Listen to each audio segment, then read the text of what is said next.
What if the Black Death never happened?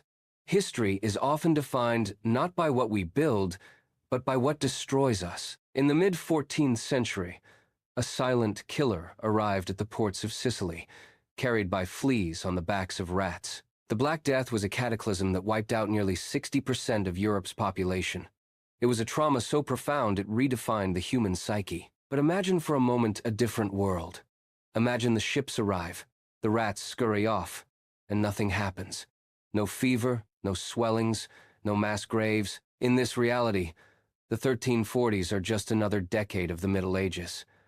But far from being a paradise, this undying Europe is heading toward a slow, suffocating collapse. To understand why, we have to look at the state of the world in 1347. Europe was bursting at the seams. For 3 centuries, the population had been exploding. Forests were leveled for farmland, and every marginal scrap of soil was being tilled to feed a hungry continent. We were in what economists call a Malthusian trap. There were too many mouths and not enough bread. In our history, the plague was the brutal reset button that cleared the board. Without it, the pressure builds until the gears of society begin to grind and spark. In this alternate timeline, the year 1350 arrives not with mourning, but with a desperate, grinding poverty. Because the labor force remains massive, the value of a human life remains at an all-time low. In our world, the shortage of workers after the plague meant that survivors could demand higher wages. It broke the back of feudalism. But here, the peasant is trapped. If a serf complains about his lord, there are 10 other starving men waiting to take his place for a crust of bread. Feudalism doesn't die. It hardens into an unbreakable cage that lasts for centuries. Think about the church. In our history, the church's inability to stop the plague shattered its aura of invincibility, eventually leading to the Reformation and the scientific revolution. In this world, the church remains the undisputed master of the mind. There is no radical questioning of the divine order, because the divine order wasn't seen to fail on such a massive scale. Education remains locked in monasteries, focused on theology rather than inquiry.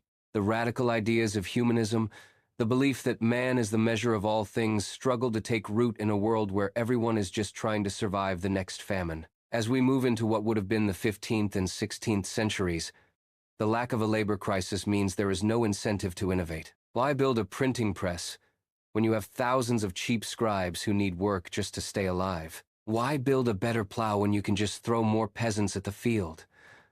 Technology stagnates because human muscle is the cheapest energy source available. The political map of the world looks alien. Without the consolidation of power that followed the plague's economic shifts, the great nation-states like France and England remain fractured collections of warring fiefdoms. Meanwhile, to the east, the Ottoman Empire, unscathed by the plague's decimation of its enemies, finds a much easier path into the heart of a weakened, starving Europe. We could see a world where the cultural center of gravity never shifts to the west. In the Americas, the story is even more radical. If Europeans don't arrive until much later because their technology stayed stagnant, the Aztec and Inca empires have centuries more to evolve. They might have developed their own ironworking and writing systems. When the two worlds finally meet, it isn't a conquest. It's an encounter between equals. The most chilling part is the Great Stagnation. Without the psychological shock of the Black Death, the obsession with the physical world, with anatomy, and with the here and now never replaces the medieval obsession with the afterlife. Science remains a branch of philosophy. Medicine remains a matter of balancing humors and praying to saints. In 1800, this version of Europe might still look exactly like it did in 1300, a landscape of wooden huts, stone cathedrals, and millions of people living on the edge of starvation, ruled by an elite that has no reason to change the status quo. The air would be thick with the smoke of wood fires, and famine would be a seasonal event that everyone accepts as a cleansing from God. We view the Black Death as the greatest tragedy to ever befall our species, and in terms of human suffering, it was. But it was also the forest fire that cleared the old, rotting growth of the medieval world to allow the sunlight of the modern world to reach the ground. Without that dark doorway, the path to the modern world might have been blocked forever. We are the children of the plague. Our medicine exists because the old medicine failed. Our wealth exists because labor became valuable. Our freedom exists because the old masters lost their grip in the chaos of the 14th century. We live in a world of light, but that light was ignited by the fires that burned the bodies of 50 million people. As we look at our world today, we often complain about the chaos of progress. But the alternative, the world where the Black Death never happened, is a world of silence, a world where nothing ever changes, a world where you would likely be a nameless peasant, tilling a field for a lord whose name you aren't allowed to speak, praying for a rain that never comes, in a world that never learns how to wonder why. The greatest mystery in history isn't about a war won or lost. It's about a tiny bacterium that didn't show up. And in that absence, the modern world was never born. Imagine a city in the year 2000 inches this timeline. There are no skyscrapers, no cars, and no neon lights. Instead, you see a massive, sprawling metropolis of timber and stone, housing 10 million people in conditions that would make a medieval slum look spacious. The streets are narrow, filled with the waste of millions, as the concept of modern sanitation never evolved from the basic quarantine laws of our timeline. High above the city, the only grand structures are the cathedrals, their spires reaching for a heaven that the people desperately hope is better than their earthly reality. There is no middle class, only the extremely rich and the extremely poor.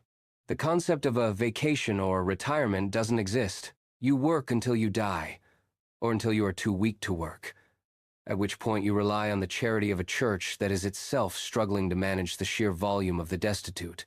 This is the world of the long Middle Ages. It is a world of stability, yes, but it is the stability of a graveyard.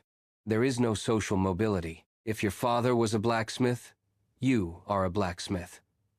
If your mother was a laundress, you are a laundress. The idea of finding yourself or following your dreams is a foreign language that no one speaks.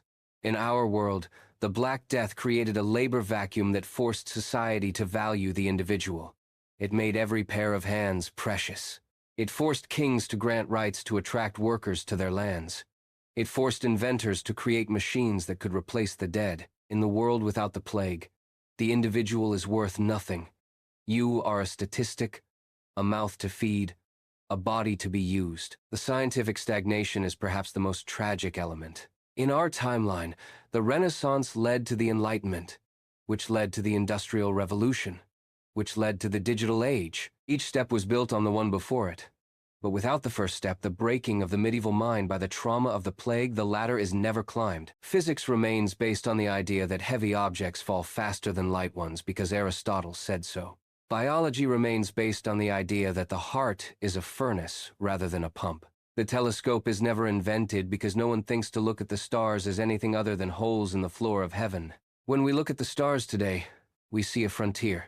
In the non-plague world, the stars are just part of the decoration of a static universe. In conclusion, the Black Death was a nightmare that gave birth to the modern dream. It was a horrific price to pay for the world we have today, but it was the price that history demanded. When we think of the what-ifs of history, we usually look for the moment where things went wrong.